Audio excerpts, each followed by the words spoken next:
Have you ever felt like you're working really hard on your craft and you're trying to sell them, and by the end of the day, when you go to do your taxes, you are completely upside down?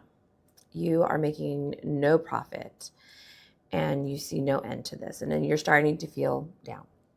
Now, the chances are you're actually missing deductions that you're legally entitled to.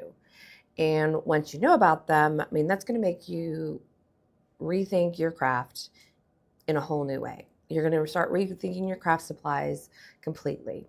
And I'm going to go ahead and kind of talk to you about seven items at least, that you need to start thinking about when you're in your craft business and what items you can deduct. If you're new to this channel, my name is Jen. I'm with RNF Tax Group. This is the Tea on Taxes every Tuesday. And we're going to go ahead and just go over some tips and tricks. And if you have any comments or anything you'd like to know before, leave a comment below and I will be happy to look at making a video on that. Also, make sure you like and subscribe to this button if any of these tips were helpful for you. Let's get into the first thing. I'm looking at my little notes here, and the first thing, of course, is supplies and materials. Now, that's going to be like your yarn, your fabric, beads, notions, paint, any supply that allows you to create that item. This could also be your laptop if your laptop is, for the most part, mostly used for business. There are some limitations, of course, on that. And depending on when you're watching this, that could change. So you always want to make sure you check the most recent rules. But as a golden rule of thumb, anything you're using to make your product, to sell or to resell your product, those are going to be part of your supplies and materials. The next thing is, of course, tools and equipment. That kind of falls into the first one as well. Tools and equipment are more of the bigger things. They're like the Cricut machines that we see, sewing machines, embroidery machines, crochet hooks, glue guns, even scissors. Those are all tools that you're going to be using. Now, for me, I have a very special fabric scissor. My family knows to never touch that fabric scissor. If you know, you know. Most crafters know this, and most crafters' families know this. Don't touch the fabric scissors. And as we all know, because fabric scissors can be extremely expensive. And once they go dull, it's a pain in the butt to get them sharpened again. But those are things that you can deduct. Now, the third thing is something that a lot of my crafters don't think about, and that is the home office space. Now, this isn't just the crafting room that you're using to make these crafts, but this is also the place where you're storing those crafts items and you're storing those supplies. Now, for me, it's my crafting room, so it takes up a good portion. But I do know some crafters who work out in the kitchen because they have a small apartment, and then they'll use a small closet to store the rest of just their craft supplies. That little area can still be used as a home office space because it is a dedicated area for just your crafting supplies. So those are some small things, and you can actually take your rent, take a portion of that little closet and say, okay, this is going to take up for my area. And this also applies if you have to use electricity for certain things. Those are all going to be included as well. Now, that's why it's important to try to have a dedicated space for your crafting that you're not also using for dinner spaces or for your home for work or anything like that. Because when we're taking a home office expense, the IRS wants to see that it is 100% dedicated to the business and not being used for other uses. Now, the third thing is shipping and packaging. Now, I know a lot of us will go ahead and put the shipping back on to the customer, and that's great. That does help keep your bottom line kind of low, so you're not having to pay it up front. But if you are including the shipping, that's great. If you're not, that's fine, because the shipping boxes and everything, those are all deductible, okay? Now, even if you're including that shipping, it's still a lot of times, depending on the market you're doing. I know when I did Amazon, it still said that I charged this amount, so I still had to deduct it back. Same thing with on some Etsy stuff, eBay stuff. I had to deduct it back off because it was showing as an expense or something that I was getting from my customer that I would get the money from their shipping, but yes, I had to turn around and spend it back. So that's why you want to make sure that you're recording both of those. So let me go ahead because I'm sure that made you really lost.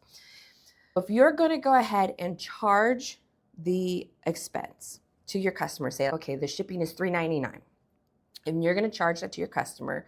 A lot of these companies like Etsy and Amazon and eBay, they'll go ahead and they'll charge it back to you and say, hey, you got $3.99 in income. Well, yeah, I got $3.99 in income, but it went to shipping.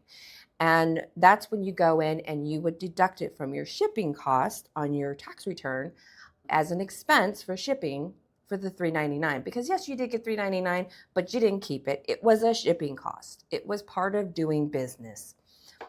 So even though, yes, you did get it, it wasn't income.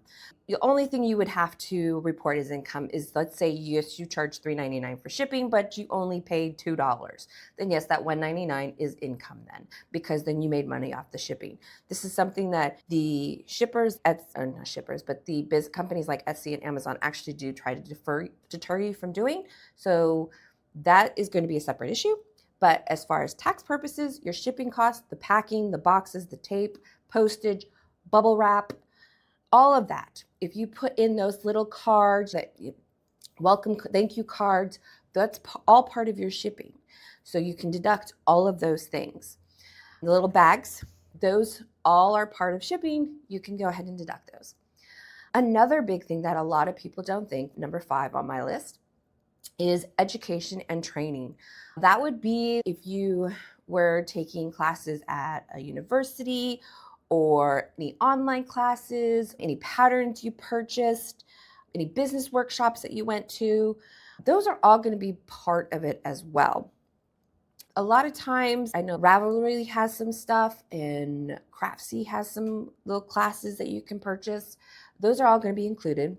And when I mention patterns you purchase, a lot of times you don't know how to make a certain pattern and you go and buy it and you duplicate it and you resell it. Yes, you can go ahead and do that. Just make sure you have the rights. That's a legal thing. But as far as tax purposes, you can go ahead and deduct the cost that it costs for that pattern. Of course, sometimes patterns fall under the supplies, but again, it just depends on what kind of pattern you're looking at. You just need to make an educated guess on that. And of course, any tax preparer that you're working with will be able to go ahead and assist you with that. The 6th thing would be marketing costs. This would be those things: web hosting, Etsy fees, any Canvas subscriptions because you're making the mock-ups, any ads you're running, the marketing costs for subscriptions for your store hosting, those kind of things. So sometimes people use that Shopify, or they use they use a bunch of different ones. There's a bunch of them out there. Anything that's using to go ahead and run your store. Those are the things, Square fees, those kind of things. The next thing would be travel and mileage. Now, a lot of us go to craft fairs and we sell our stuff, or we go to farmers markets and we sell. The trips to those craft stores are going to be included. Postcard runs are going to be included. Drives to the craft show are included, or to the farmers market to go sell those. And of course, all of your stuff to go at the podiums and everything to sell it. That's part of marketing. All of those things are going to be part of it. A good portion of if it's for your business, the big thing is most of the time it is going to be deductible. Better to ask your tax pro, hey, is this deductible? And they'll tell you. And even if you contact, let's say you're doing it through TurboTax and you ask their tax support, they'll even tell you. You can ask them, hey, is this deductible? And they'll be able to tell you. Even if you're doing this yourself, you can still get help because there are resources out there. And of course, you can always contact me either in the comments or even on my website at jennixon.com. You can absolutely find out is this deductible, and I have no problem answering 1 or 2 questions like that. If you have any other questions, feel free to leave them down below. If this helped you out, please like and subscribe. I definitely try to make sure I post more of these. Sometimes I need some ideas of what exactly you have questions about, because Me, I live and breathe taxes and I know it. I don't have to think about it most of the time. And I would love to know what is on your mind. What is on your mind with your business? Leave that in the comments below and it will probably be featured on the next Tea on Taxes. Otherwise, have a good day and enjoy your tea.